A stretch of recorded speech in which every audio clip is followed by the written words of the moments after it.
I've always had friends who are older than me. And I could see a lot of them in the most successful careers, successful jobs, beautiful partners, whatever it was.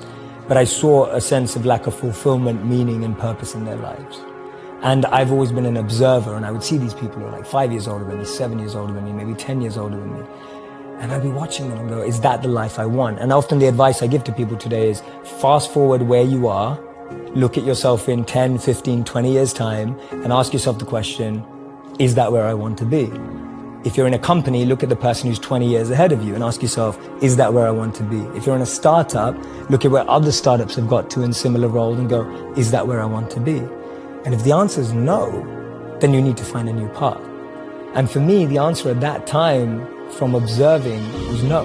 The path that my parents or society or the university I went to or the community I had that was carving out for me, it didn't feel like the path for me. So I was almost seeking an alternative or a new path. See, we live in echo chambers. We're just surrounded by the same thinking. How often do you bump into a monk? You know, it just doesn't happen.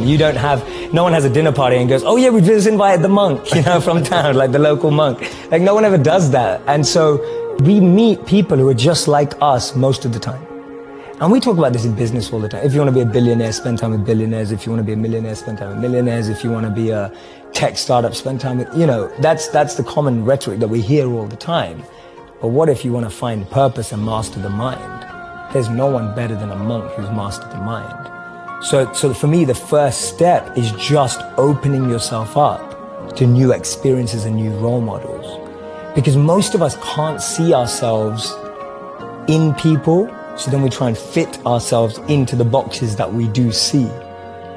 And I mean, there's this beautiful quote that I've been saying it everywhere, and I wish I wrote it, but I didn't. So it's by a philosopher and writer named Cooley. And he said that today, I'm not what I think I am. I'm not what you think I am. I am what I think you think I am. Right? Just let that blow your mind for a moment. It's so powerful. I'm not what I think I am. I'm not what you think I am. I am what I think you think I am. So we live in this perception of a perception of ourselves. Hence, my identity is made by what my parents think I should be. My identity is made up by what my college or university thinks I should achieve.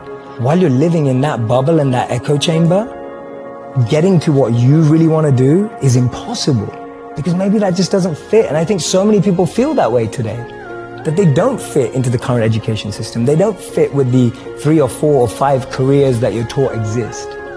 So that process of self-excavation and actualization first requires being exposed. You can't be what you can't see.